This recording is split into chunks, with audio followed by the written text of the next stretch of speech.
Hello नमस्कार, मैं अभिनय आप सबका अभिनय मैसेज पे स्वागत करता हूँ। हम पढ़ रहे हैं क्वाड्रिलेटरल की पहली क्लास हो चुकी है जिसमें हमने क्वाड्रिलेटरल के बेसिक पे बात की थी और हमने बताया था कि किस किस टाइप के सवाल सिर्फ और सिर्फ क्वाड्रिलेटरल पे बन सकते हैं। उसके बाद हमने टाइप ऑफ क्वाड्रिलेटरल भी आपको बताया था और फिर हमने कहा था कि अगली क्लास में हम टाइप ऑफ क्वाड्रिलेटरल में कोई दो पढ़ेंगे जो कि आपस में इंटर रिलेटेड है और फिर उन पर आधारित सवाल करेंगे। तो आप तैयार हैं दोस्तों? जी बिल्कुल तैयार हैं। तो थोड़ा सा दिमाग लगाते हैं और शुरू करते हैं चीज़ों को। ठीक है भाई।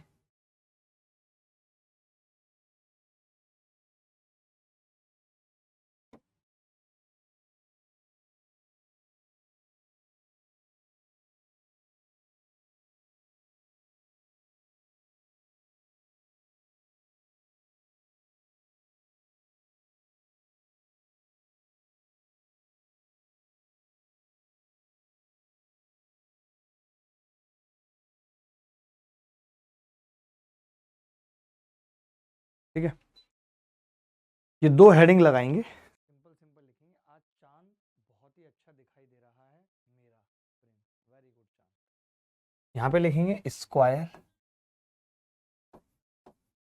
स्क्वायर लिखेंगे यहाँ पे। यहाँ पे लिखेंगे रेक्टेंगल, रेक्टेंगल को हिंदी में कहते हैं आयत, स्क्वायर को हिंदी में कहते हैं वर्ग। ठीक है, रेक्टेंगल का मतलब आयत और स्क्वायर क्या है? वर्ग। ठीक है, रेक्टेंगल में जैसे कि ये ABCD एक रेक्टेंगल है, दोनों एक साथ बताऊंगा, आप अंतर भी समझ पाएंगे क्या होता है। और ये ABCD एक स्क्वायर है, ABCD स्क्वायर है।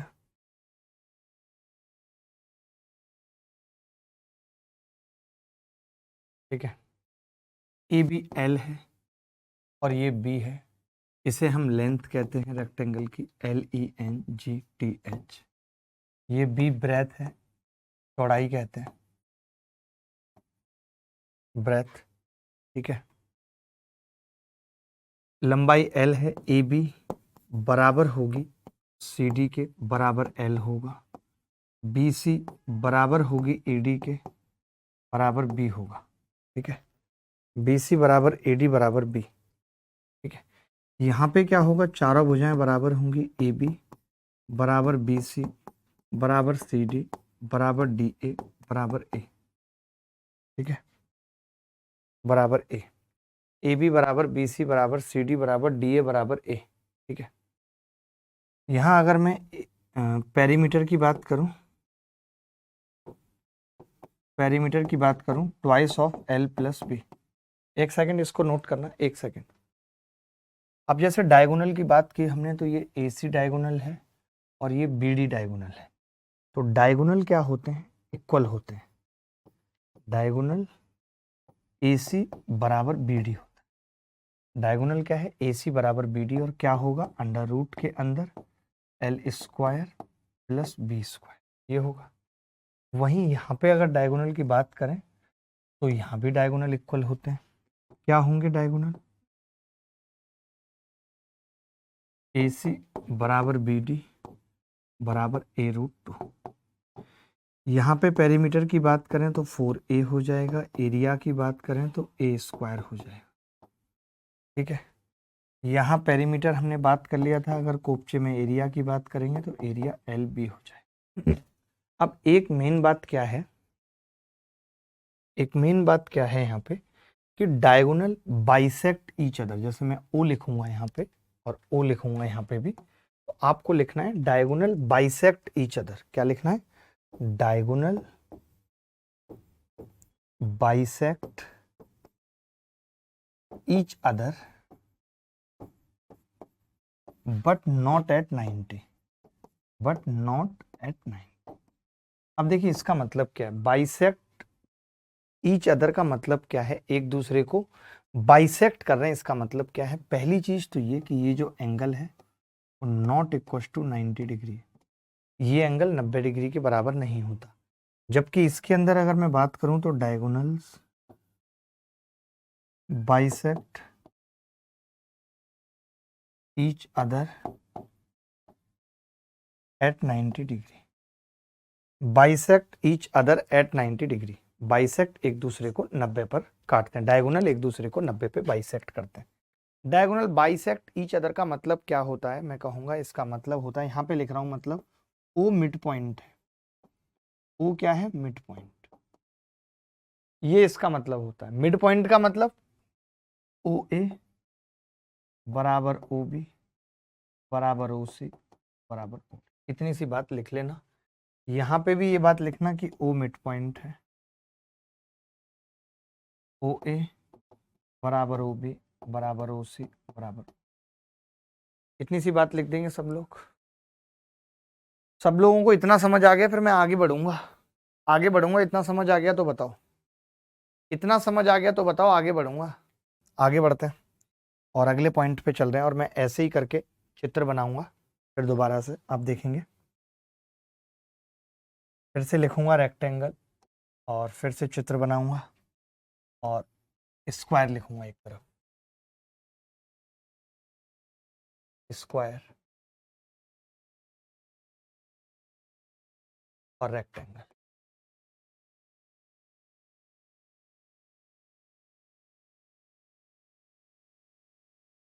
रेक्टेंगल में देखिए क्या थी एक बात और, कि जो ये डायगोनल है ये कभी वर्टेक्स एंगल को बाइसेक्ट नहीं करेंगे। ए बी सी डी,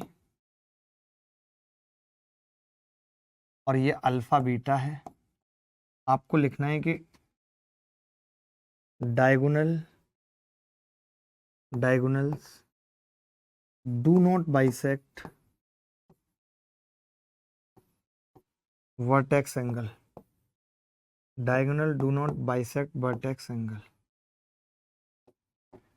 इसका मतलब क्या है, इसका मतलब है कि alpha not equal to beta, alpha और बीटा आपस में बराबर नहीं होंगे। ठीक है, ये एक स्क्वायर है। अगर हम इसमें डायगोनल की बात करें तो वो वर्टेक्स एंगल को बाइसेक्ट करते हैं, ए बी सी डी।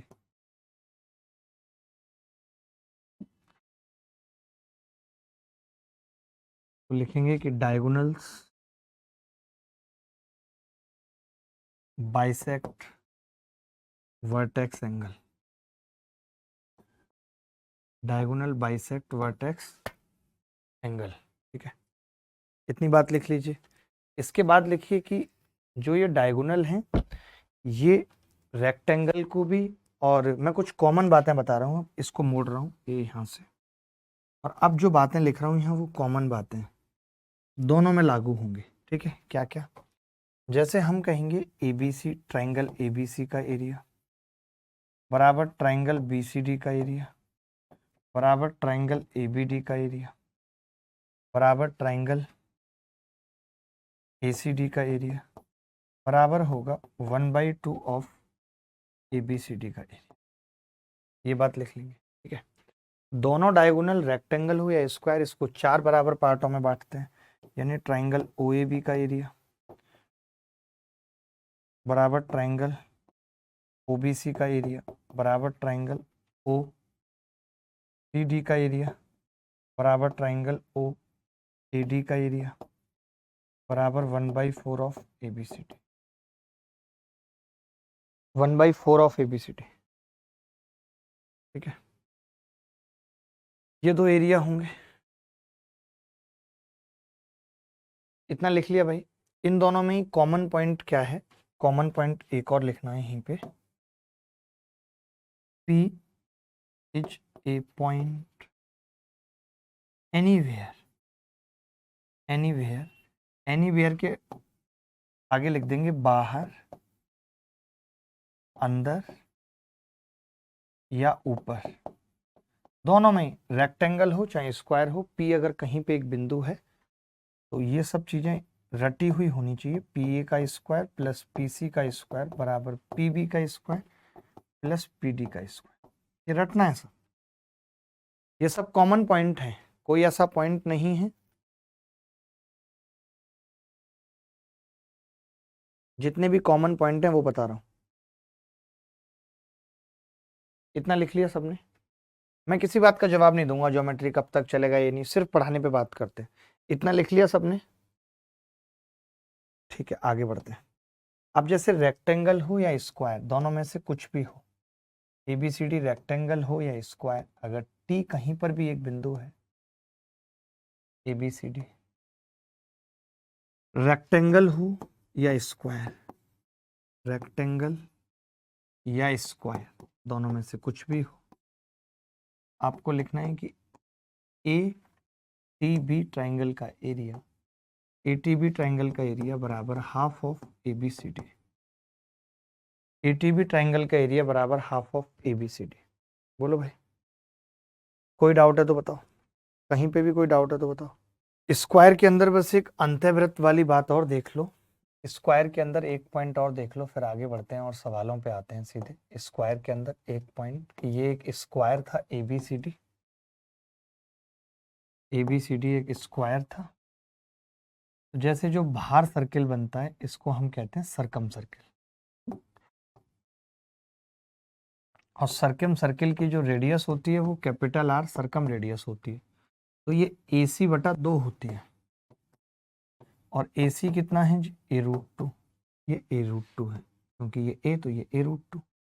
वहीं अगर मैं एक वृत्त हरे रंग का अंदर बना दूं तो इसकी जो रेडियस है वो ये होती है स्मॉल r, इसे इन सर्किल कहते हैं। ये क्या होगी? A/2, ये याद रखना है।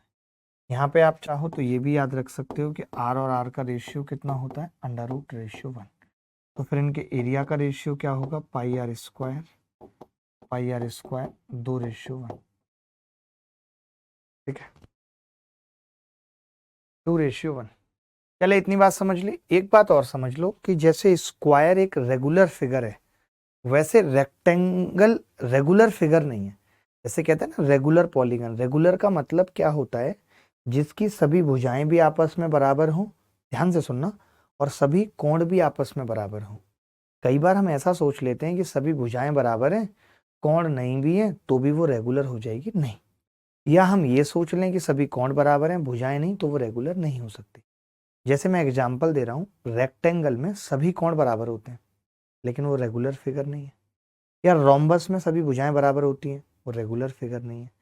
क्यों नहीं है रेगुलर फिगर? समझो, और इसके होने या ना होने से फर्क क्या पड़ता है। अगर कोई रेगुलर फिगर नहीं है, अगर कोई रेगुलर फिगर नहीं है, इसका मतलब कि उसकी सर्किल या इन रेडियस में से कोई एक होगा। अगर कोई रेगुलर फिगर नहीं है, इसका मतलब या तो सरकम सर्किल बनेगा या इन सर्किल बनेगा। जैसे रेक्टेंगल के अंदर सिर्फ सरकम सर्किल बनता है, इन सर्किल नहीं बनता। रोम्बस के अंदर सिर्फ इन सर्किल बनता है, सरकम सर्किल नहीं बन सकता। A√2/2, ठीक है, AC/2, A√2/2। इतना नोट कर लिया। मैं कुछ सवाल पूछता हूँ आपसे, छोटे छोटे सवाल पूछता हूँ, आपको भी मजा आएगा, क्योंकि वैसे ही सवाल पेपर में आ रहे हैं। तो कैसे सवाल पेपर में आ रहे हैं उस पर थोड़ा फोकस करते हैं। ऐसे छोटे छोटे सवाल आ रहे हैं पेपर में जिनका कोई अस्तित्व नहीं। एक आयत का परिमाप 86 सेंटीमीटर है, इसके क्षेत्रफल और चौड़ाई को दर्शाने वाली संख्याएं क्रमशः 9:1 के अनुपात में है। आयत की चौड़ाई बताओ। इसके क्षेत्रफल और चौड़ाई को दर्शाने वाली संख्याएं क्रमशः 9:1 के अनुपात में। गजब, गजब हो गया भाई इस सवाल में तो। देखिए, मैं यहाँ पे एक छोटी सी बात कह सकता हूँ बड़े प्यार से, कि एरिया आप कह रहे हो कि जी 9 है, मैं तो कहता हूँ 9 के मान लो। और आप ब्रेथ कह रहे हो, रेशियो है ना, तो के में मान लिया मैंने। आप ब्रेथ कह रहे हो खाली के, तो फिर भैया लेंथ कितनी आ गई यहाँ से? लेंथ तो डायरेक्ट आ जा रही है, एरिया बटे ब्रेथ 9। बोलो, लेंथ बराबर क्या होगा? एरिया बटे बी, क्योंकि एरिया बराबर क्या होता है? L into B. गलत कह रहे हैं तो बताओ। लंबाई 9 आ गई सवाल में, लेकिन पूछी सवाल में चौड़ाई है। अगर चौड़ाई पूछी है तो चौड़ाई कैसे निकलेगी? पेरीमीटर मैं जानता हूँ, पेरीमीटर बराबर होता है twice of L plus B, यानी कितना है? 86, यानी L प्लस बी कितना है? 43। अब कोरिया का बच्चा बता सकता है कि अगर लंबाई 9 है तो फिर बी कितनी होगी? 9 घटा देंगे उधर से, 34। यही उत्तर है, यही उत्तर है दोस्त। कोई डाउट है तो बताइए, कोई भी डाउट है तो बताइए। एनी बॉडी एल्स, कोई भी बॉडी, डेड बॉडी, जिस भी तरीके की चीजें हमारे साथ जुड़ी हुई हैं, उनमें से कोई भी अगर कोई बात बताना चाहता है तो कह सकता है, बता सकता है अपने मन की बात हमें। अंकिता मौर्य हमारे साथ हैं, आकाश दोंदियाल साहब हैं, रिकॉर्डेड क्लास ही देनी थी। नहीं नहीं लकी, आप पागल हो यार, मैं डिलीट करा दूं क्या भाई रिकॉर्डेड क्लासेस? तुम पता है इतने पागल हो, इतने पागल हो लकी, मैं क्या बताऊं। तुम्हारे पास पता है दिमाग ही नहीं है। तुम नए बैच में आए हो ना, तुम नए बैच में हो ना, तो तुम केवल एक ही बैच अटेंड करो बस। उसी बैच में सारे टॉपिक्स तुम्हें लाइन से मिलेंगे। लेकिन मैं अभी 3 क्लासेस पढ़ा रहा हूं, एक दिन 2, एक दिन 1। वो तीनों क्लासेस मैंने दे दी ताकि अगर कोई भी बच्चा पढ़ना चाहे तो वो पढ़ ले। कंपलसरी नहीं है, कंपलसरी नहीं है कि आपको हर बैच में पढ़ना है। समझ रहे हैं लकी साहब? आप अभी आपके दिमाग में बैठी नहीं है। मैं तो अभी जो पुरानी क्लासेस मैंने पिछले 1.5 महीने में पढ़ाई हैं, उनकी भी रिकॉर्डेड डलवा रहा हूं, उनकी भी रिकॉर्डिंग्स डलवा रहा हूं पूरी। समझ रहे हो? कंपलसरी नहीं है। मैं तो इसलिए कह रहा हूं कि ये ज्योमेट्री पढ़ने का भी आपको दोबारा मौका मिल जाएगा। अभी एक बार मिल रहा है, फिर दोबारा मौका मिल जाएगा पढ़ने का, ये बात समझो। चलिए आगे बढ़ते हैं। बच्चा थोड़ा सा अभी नादान है बट सीख जाएगा। देखो आप कितने छोटे छोटे टुच्चे सवाल पेपर में आए हुए हैं। ऐसे सवाल रेक्टेंगल पे आ रहे हैं। एक दौर था जब रेक्टेंगल पे एक सवाल पूछे जाते थे। शुभम पंडित खिवई की भाई बातों का जवाब दे दो। मैं किसी की बातों का जवाब नहीं दे सकता भाई। आप एसी तेज चला लो थोड़ा, दिखाना मुझे। बी है, चौड़ाई बी है, तो लंबाई क्या होगी? 5b। बताओ। अब क्षेत्रफल दे रखा है तो एरिया क्या होगा? एरिया एल बी होता है, लंबाई गुणा चौड़ाई, तो 5b² बराबर 3125। तो बी स्क्वायर कितना आ गया? 625। और बी स्क्वायर 625 है तो बी कितना आ जाएगा? 25। सवाल में लंबाई पूछिए, लंबाई कितनी है? 5b। 5 गुणा 25 बराबर 125। क्या किसी का आ रहा था उत्तर 125? कितने बच्चे थे जिनका 125 उत्तर आ रहा था, मैं पूछना चाहता हूँ। 50 सेंटीमीटर परिमाप वाले किसी आयत की भुजाओं का अनुपात यह है, उस वर्ग का परिमाप ज्ञात करो जिसका क्षेत्रफल आयत के क्षेत्रफल के बराबर है। जल्दी बताओ। 50 सेंटीमीटर परिमाप वाले किसी आयत की भुजाओं का अनुपात 1:4 है, उस वर्ग का परिमाप। देखिए भाई, हमने लिख लिया लंबाई एल और बी, तो हमने के और 4k मान लिया। ठीक है, अब परिमाप कैसे निकलता है? Twice of L plus B, के प्लस 4k बराबर 50 निकलता है। यही होता है twice of L plus B. तो आपने देखा 4 और 1 5 दूनी 10k, 10k बराबर 50। तो k कितना आ जाता था? 5 आता था। के 5 आता था। अब इन्होंने कहा है कि k अगर 5 है तो एरिया पूछ रहा हूं मैं रेक्टेंगल का, एरिया ऑफ रेक्टेंगल पूछ रहा हूं। तो आप कहेंगे जी एरिया ऑफ रेक्टेंगल होता है L इंटू बी। एल कितनी होगी? k का मतलब 5 और 4k का मतलब 4 गुणा 5। तो आ गया जी एरिया। आपको मालूम है कि ये जो एरिया ऑफ रेक्टेंगल है ये उस एरिया के बराबर है जो एक स्क्वायर का एरिया है। स्क्वायर का एरिया भी यही है 100 ए स्क्वायर। अगर ए स्क्वायर 100 है तो ए कितना आ जाएगा? 10 आ जाएगा। ए 10 आ गया तो पेरीमीटर 4a 40 आ जाएगा। यही उत्तर है। कितने लोग 40 निकाल पाए थे और कितने अब समझ पाए 40 को? क्या ये मुश्किल सवाल था आकाश दोंदियाल साहब? क्या ये सवाल मुश्किल था? और मैं पूछना चाहता हूँ, क्या मैंने ये ज्योमेट्री वाली क्लासेस अलजेब्रा वाले बैच में लगा के गलती कर दी क्या? मुझे नहीं लगानी चाहिए थी ना। बिना मतलब अच्छा किया, ऊपर से सुनना भी पड़ रहा है। ये लोग समझ ही नहीं पा रहे, जबकि कल की क्लास में भी मैंने इनको समझाया।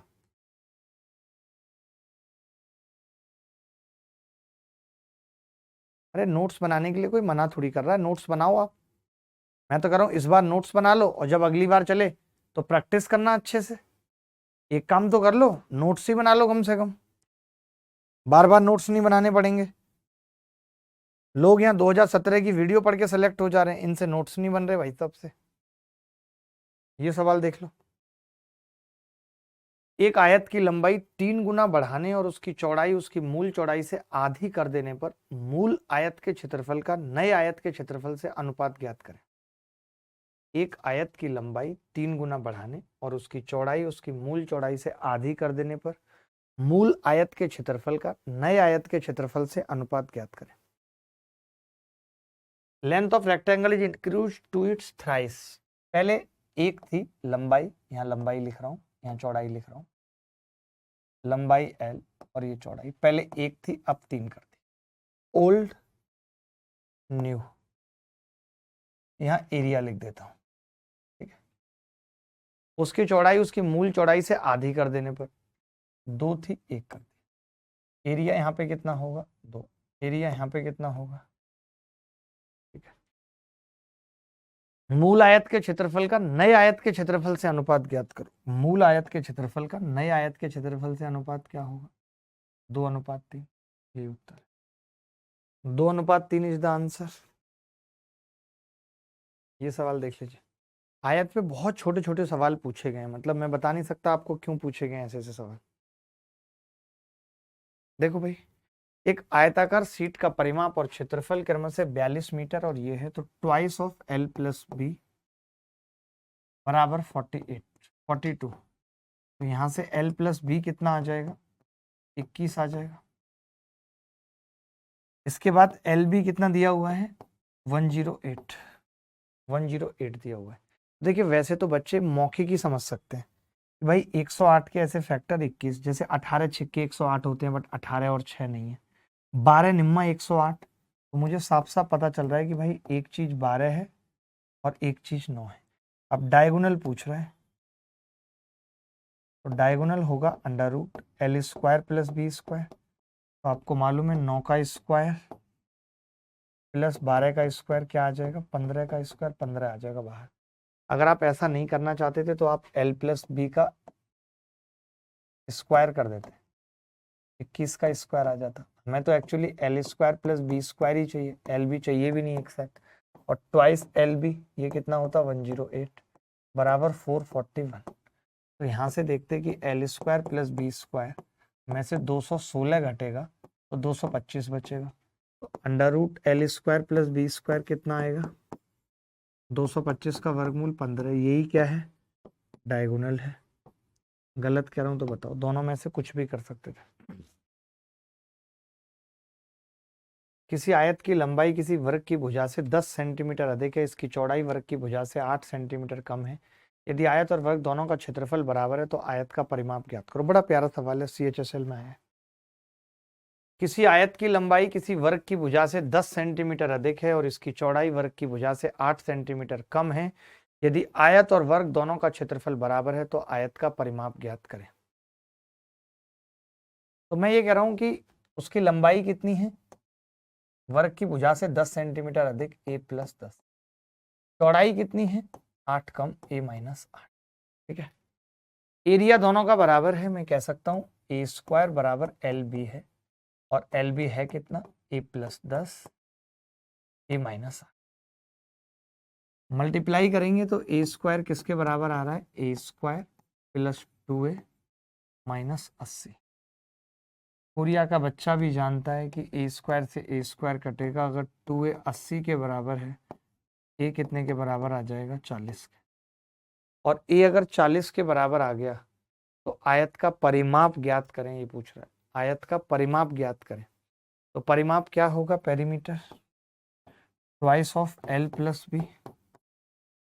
L कितनी आ जाएगी दोस्त, यहाँ से L की अगर मैं बात करूँ तो L आ रही है 50 और B कितनी आ रही है, 40 में से 8 के 32 रख देते हैं यहाँ पे। ट्वाइस 50 प्लस 32 यानी 82 दूनी 160। यही उत्तर है, यही उत्तर है। बोलो भाई, एक वर्ग की भुजा 12 सेंटीमीटर लंबी है, अलग हट जाता हूं। इस वर्ग का परिमाप एक आयत के बराबर है जिसकी लंबाई 16 सेंटीमीटर है। इस आयत का क्षेत्रफल कितना होगा, इस आयत का क्षेत्रफल कितना होगा ये बताना है। कोई बता सकता है, एनीबॉडी एल्स, कोई भी बॉडी, बोलो भाई क्या आंसर आ रहा है। 128, कई लोगों का आ भी गया। देखिए इसमें साफ साफ कहा है कि twice of L plus B बराबर 4a है, यानी अगर परिमाप बराबर है तो एल प्लस बी 2a के बराबर है। बरक की भुजा दे रखी है 12, 12 दूनी 24, लंबाई दे रखी है 16 प्लस बी, तो बी कितना आ गया 8। अगर बी 8 आ गया तो आयत का क्षेत्रफल पूछ रहा है एल बी। एक 16 और एक 8 आ गई, 16 अट्ठे 128। कोरिया का बच्चा बता सकता है, कोरिया का बच्चा बता सकता था इस सवाल को, इनफैक्ट साउथ भी और नॉर्थ भी, पाकिस्तान और बांग्लादेश के बच्चे बता सकते थे इस सवाल को, मैं कहूंगा। कर लेंगे, ऐसा कोई सवाल आएगा तो। कुछ एक सवाल ऐसे होमवर्क में दे रहा हूँ, ये सेम सवाल ही है, सेम टाइप है, थोड़ा थोड़ा अंतर है, इसको RW में करिएगा। आपका फर्ज है कि आप करें एक दो सवाल अपने आप से, हर चीज मैं नहीं बता सकता। ये सवाल भी आप करें, RW CPO में पूछा हुआ सवाल है, इस सवाल को अब बताना है। अब ये अच्छा है, ज्यामिति के सारे सवाल ये मैं कर सकता हूँ, लेकिन चक्रवृद्धि ब्याज नहीं समझ आया सर, मुझे पहली क्लास ली थी, आज अच्छा महसूस नहीं कर रहा मैं उसकी वजह से। अच्छा बिज्जू भाई, ऐसा हो सकता है, देखो अगर आपको नहीं आया तो आप एक बार ऐसा करो, पहले पूरा SI पढ़ो, SI की भी रिकॉर्डेड है आपकी बैच में, पहले पूरा SI पढ़ो और फिर CI पढ़ो, फिर ना समझ आए तो अभी किसी बैच में दोबारा फिर चलेगा, फिर तुम पढ़ना, टेंशन मत लो। पहले तुम एक बार ये बैच से पूरे पूरे SI CI की क्लास देखो, फिर ना समझ में आए तो मुझे बताना, अभी दोबारा भी चलेगा। ऐसा हो ही नहीं सकता, क्या कोई बच्चा ऐसा नहीं है जिसको समझ में आया SI CI? कोई बच्चा ऐसा नहीं जिसको SI CI समझ में आया? मैं पूछना चाहता हूँ, कोई तो होगा ऐसा जिसको SI CI समझ में आया, बोलिए। ये करा है DE बराबर 3EC, अगर ये EC 1 है तो DE बराबर 3EC, ये 3 है, ठीक है, ये 3 है, इसको हमने इससे मिला दिया, 3 और 1 इससे मिला दिया भाई।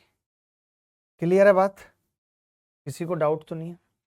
अब मैंने ये कहा कि अगर मैं इसको इससे मिला देता हूं और ये 3 और 1 का अनुपात है, तो मैं जानता हूं कि इस त्रिभुज का एरिया भी 3 1 का होगा, 1 और 3। जो बच्चे नहीं जानते वो भी समझ लेंगे कि इन दोनों ट्राइंगल के लिए हाइट ये है और ये हाइट इक्वल है, दोनों की इक्वल है हाइट, यही होगी हाइट। तो इसका बेस 1 है, इसका बेस 3 है, तो फिर एरिया भी 1 3 में बढ़ जाएगा। बात समझ रहे हैं?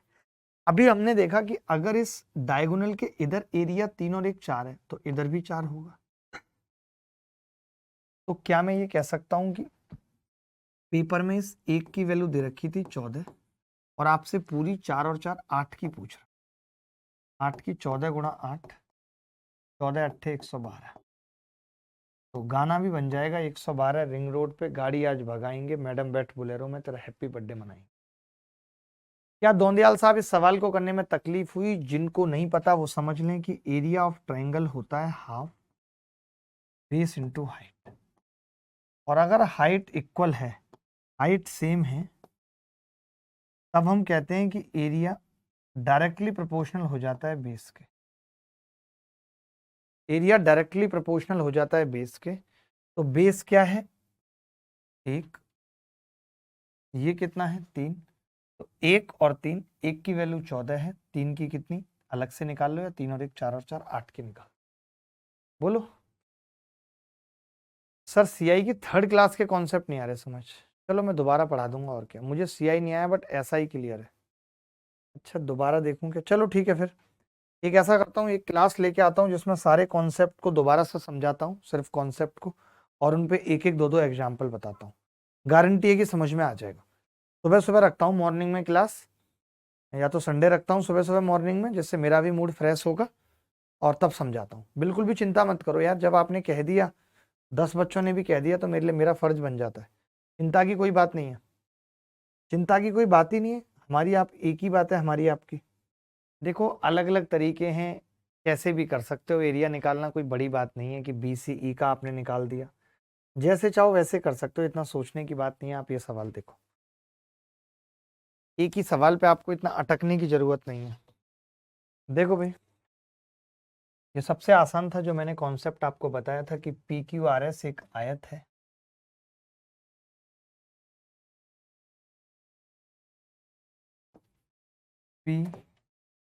क्यू आर एस एक आयत है जिसकी भुजा पी क्यू बराबर 24 है, जिसकी भुजा पी क्यू बराबर 24 है, क्यू आर बराबर 16 है, बिंदु टी आर एस पर है, बिंदु टी आर एस पर है।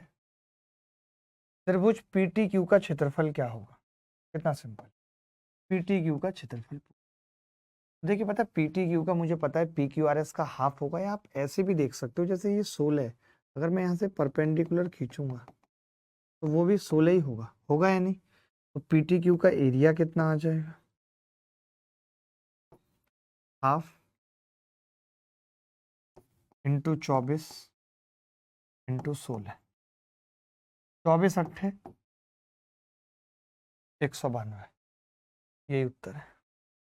24 अट्ठे 192, यही उत्तर है।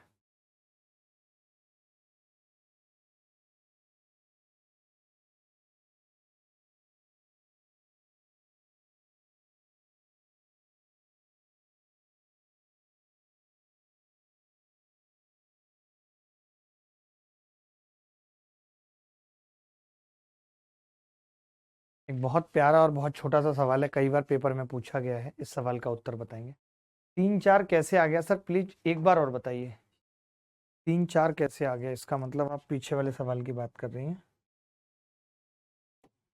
देखो अलग से बताता हूँ, मैं ये कह रहा हूँ हमने ये चीज पढ़ी है बेटा, अगर ये बेस 3:1 के अनुपात में है तो ये 1 और 3 के अनुपात में एरिया भी होगा।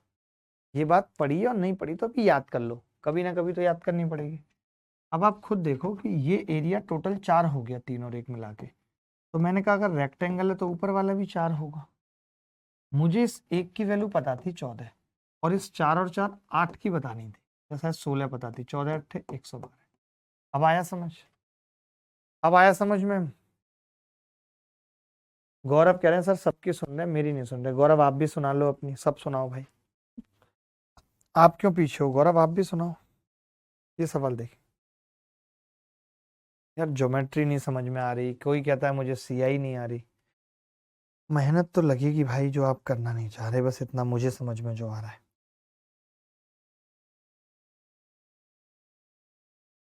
दी गई आकृति में ई ए डी एफ एक आयत है, ए बी सी एक त्रिभुज है जिसके शीर्ष ई ए डी एफ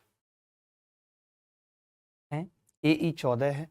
देखो भाई ध्यान से, अब जैसे इसका मिड पॉइंट पूछ रहा है दोस्त, इसका और इसका मिड पॉइंट पूछ रहा है। किसी त्रिभुज में अगर हम मिड पॉइंट को मिला दें, मान लेते हैं एम एन मान लिया मैंने, तो थेल्स थ्योरम ये कहती है कि भैया एम एन बराबर होगा हाफ ऑफ ए सी। कितने लोग ये बात जानते हैं? कितने लोग ये बात जानते हैं कि अगर ये ए सी है किसी ट्राइंगल में और ये मिड पॉइंट है एम और एन, तो M N half of B C होगा, ए सी होगा। पढ़ा होगा आपने, थेल्स थ्योरम कहती है ऐसा। तो मैंने कहा अगर ए सी निकल जाए जी बात बन जाएगी। आपने कहा ये 22 है, ये 16 है, तो ये 6 रह गया, ये 6 और 2 8 है, तो ये 8 है। पाइथागोरस से अगर ये 6 और ये 8 तो ये 10 होगा, और ये 10 अगर हम यहाँ डाल दें तो हाफ इंटू 10 कितना आ जाएगा? 5। यही उत्तर है, यही उत्तर है 5।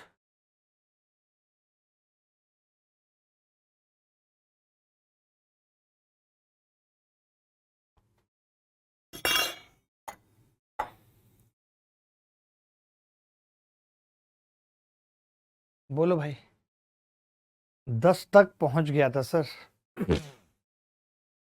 आगे बढ़ रहे हैं।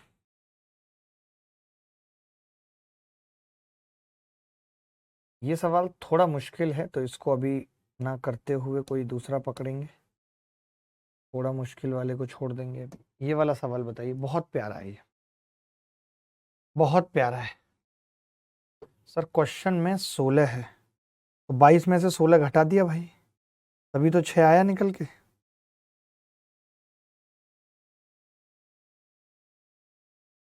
देखें ए बी सी डी का क्षेत्रफल 2 और बी डी बराबर डी ई है, बी डी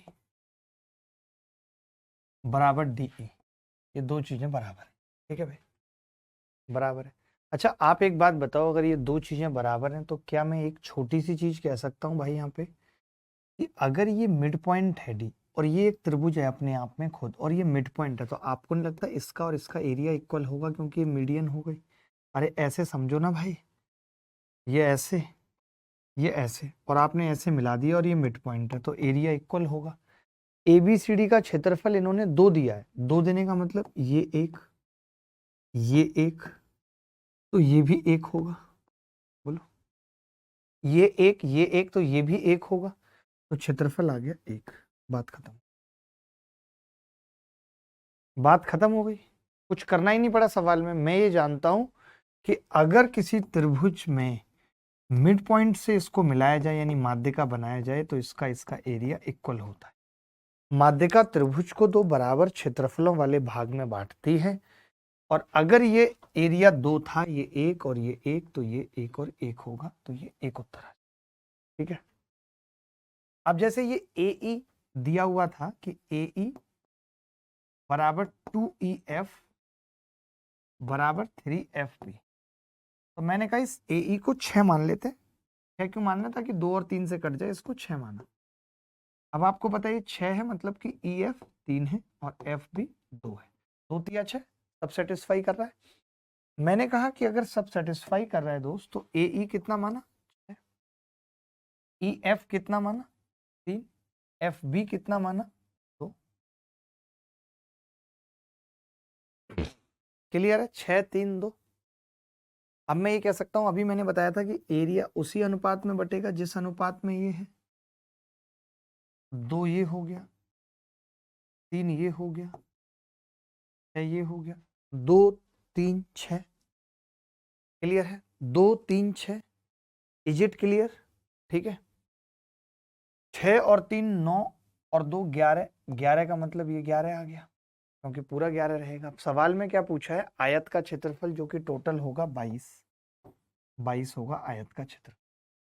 CEF का क्षेत्रफल 3 होगा, तो 22/3। कौन है जिसका 11 आ रहा है? कौन करेक्ट था जिसका 11 आ रहा है? जल्दी से उत्तर बताएंगे एक लाइन में। अरुण कुमार हमारे साथ हैं, और अमित निखुरपा, खुरपा हाथों में आते थे, नाम के साथ आ गए। जल्दी से उत्तर बताएंगे। OA OC और OD 6 8 और 6 है। OA कितना है? OC कितना है? 8। और OD कितना है? ठीक है, तो आपसे पूछ रहा है कि OB कितना होगा। OB कितना होगा? ठीक है, हमने अभी पढ़ा था कि भाई अगर O कहीं भी एक बिंदु है तो x का स्क्वायर, एक बार ये, और फिर इसका स्क्वायर, 6 का स्क्वायर, PA वाला पढ़ा था ना, PA स्क्वायर PC स्क्वायर बराबर, फिर 8 का स्क्वायर प्लस 6 का स्क्वायर। 6 के स्क्वायर से 6 का स्क्वायर कट गया, x कितना आ गया? 8। x 8 आ गया। किसी को डाउट है तो बता दो, x के 8 होने पे किसी को डाउट है तो बता दो भाई। आसान सवाल था, आएगा कर लेंगे ऐसा सवाल कोई भी।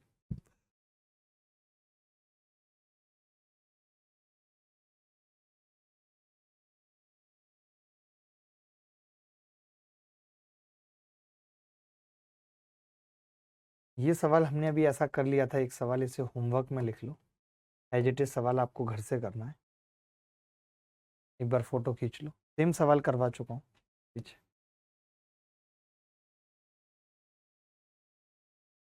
ये सवाल देखें, PQRS एक वर्ग है जिसकी भुजा 20 सेंटीमीटर है। PQRS के विपरीत शीर्षों को मिलाने पर 4 त्रिभुज प्राप्त होते हैं।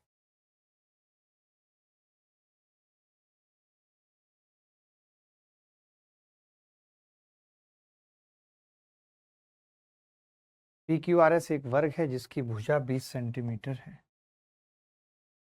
PQRS के विपरीत शीर्षों को मिलाने पर 4 त्रिभुज प्राप्त होते हैं। चारों त्रिभुजों के परिमाप का योग क्या है? चारों त्रिभुजों के परिमाप का योग क्या है? ठीक है, इसका इसका योग क्या है, ठीक है। मैं ये कह रहा हूँ अगर ये 20 है तो आपको पता है 20√2 होगा, तो ये 10√2 आ जाएगा, 10√2। अगर मैं सिर्फ एक त्रिभुज के परिमाप की बात करूं, चारों त्रिभुजों के परिमाप का योग पूछा, अगर एक की बात करूं OPQ की, तो आप कहेंगे 20 प्लस और 10 और 10 20√2 आ जाएगा। ऐसे चार त्रिभुज हैं सेम, तो चार त्रिभुजों का परिमाप क्या होगा, चार त्रिभुजों का परिमाप क्या होगा, इंटू 4, 4 दूनी 8 80 प्लस 4 दूनी 8 80√2। यही उत्तर है, सिर्फ यही उत्तर है। ये बहुत प्यारा सवाल है, 2017 में पूछा गया था, आगे भी कभी पूछा जा सकता है मेंसुरेशन में या ज्योमेट्री में। बहुत प्यारा सवाल है। मैं देखना चाहता हूँ आप इस सवाल को किस तरीके से करेंगे, मेरे तरीके से कर पाएंगे या नहीं कर पाएंगे। देखो, दी गई आकृति में ABCD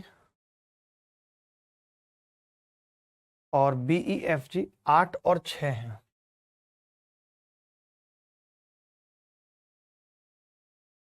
8 और 6,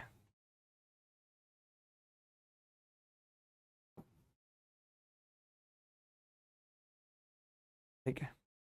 अब हमने कहा कि हमें ये निकालना है, तो मैंने कहा इसको दो पार्ट में डिवाइड कर देते हैं। ये लो, अगर इस त्रिभुज का एरिया निकल आए तो बात बन जाएगी। तो आपने कहा जी इसका एरिया अगर आप निकाल दो तो डबल कर देंगे। आप DFC ट्राइंगल का एरिया निकाल दो, जो ये छायांकित एरिया है ये 2 इंटू ट्राइंगल DFC हो जाएगा, DFC। अब DFC का एरिया कैसे निकलेगा, 2 इंटू हाफ, बेस कितना है आपको पता है कि छोटे वाले की भुजा ABCD की भुजा एक की 8 है, इसकी 6 है, ये 6 है भाई, ठीक है। तो बेस तो 6 ही हो जाएगा इसका, ये 6 है तो बेस 6 हो जाएगा। अच्छा, हाइट कितनी होगी इसकी बताता हूँ आपको। ये इसकी हाइट होगी यहाँ से यहाँ, ये हाइट है। तो मैंने कहा कि ये पूरी 8 है और ये 6 है, वर्ग है, तो ये कितनी बच गई, 2। हाइट आएगी इसकी 2, 2 से 2 कट गया भाई, 6 दूनी 12 उत्तर आ गया। कोई कर पाया था ऐसे? आप में से किसी ने ऐसे निकाला था कि इसका एरिया निकाल दें ट्राइंगल का, क्योंकि बेस तो ये पता ही है, अब हाइट चाहिए थी, तो हमने कहा ये हाइट हो जाएगी भाई। और ये हाइट निकलेगी कैसे, पूरा 8 है, ये 6 तो हाइट 2 आ गई। कोई कर पाया था इसमें इसको ऐसे? और भी तरीके थे इस सवाल को करने के, वो भी बता देता हूँ। एक बार दोबारा इस सवाल को दोबारा बता देता हूँ एक बार। एक ये तरीका देख लीजिए, एक तरीका ये था कि हम हर एक ट्राइंगल का एरिया निकाल देते हैं, हर एक पार्ट का। जैसे इसका एरिया होता 36, ठीक है, और ये कितना बच रहा है, 2 और ये 8, तो इसका एरिया होता ट्राइंगल का 8। और फिर ये कितना बच रहा है, 2 और ये, इसका एरिया भी 8। तो मैं कहता 8 और 8 16 और 36, 16 और 36 कितना होता 52, और पूरे का कितना है 64, 64 52 में से घटता कितना आ जाता 12। एक ये भी तरीका था, आप ऐसे भी कर सकते थे, हटा देता हूँ नहीं तो कंफ्यूजन होगा, ठीक है। क्लियर है बात? किसी को डाउट है तो पूछो यहाँ तक। कोई भी बच्चा ऐसा जिसको डाउट है, कुछ पूछना चाहता है यहाँ तक, कोई भी बच्चा किसी भी तरीके की बात पूछना चाहता है तो पूछ सकता है, कोई भी कैसा भी अनाड़ी खिलाड़ी पहाड़ी। बट मैंने जो बताया वो ज़्यादा बेहतर है, उसमें ज़्यादा दिमाग नहीं लगाया, सिर्फ एरिया निकाल दिया।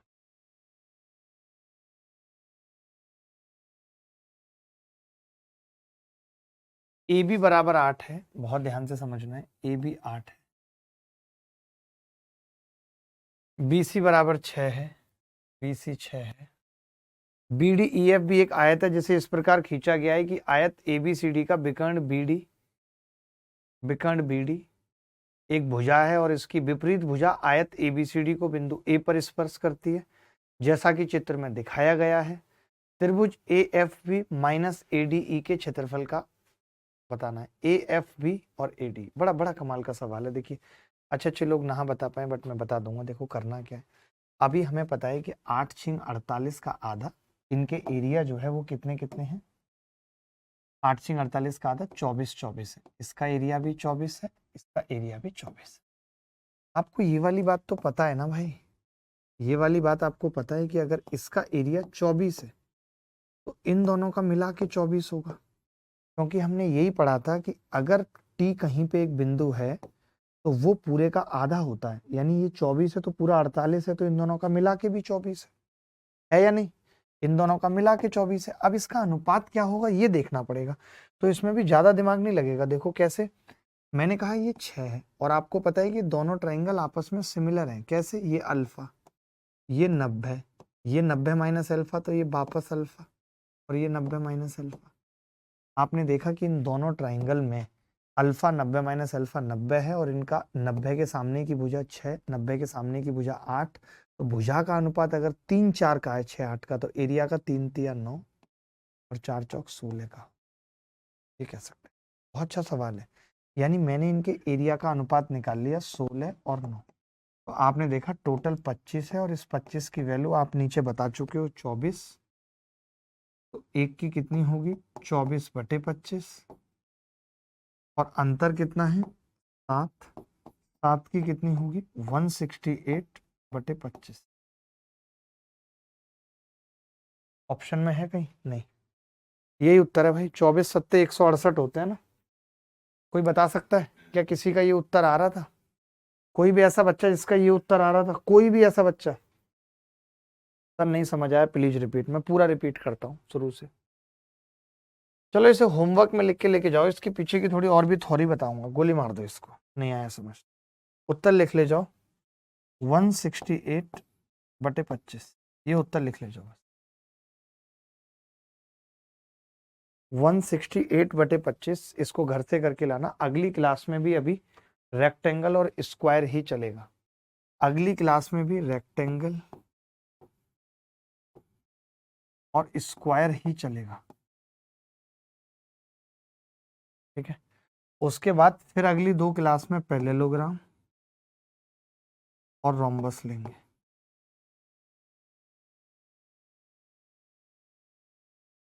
रोम्बस, ठीक है। तो चलिए अभी के लिए इतना ही। अगली क्लास ज्योग्राफी की है आई थिंक, तो ज्योग्राफी की क्लास को करिए और फिर मिलेंगे इसी उत्साह उमंग के साथ। अभी विदा लेता हूँ, बाय, टेक केयर, धन्यवाद, thank you very much, bye bye.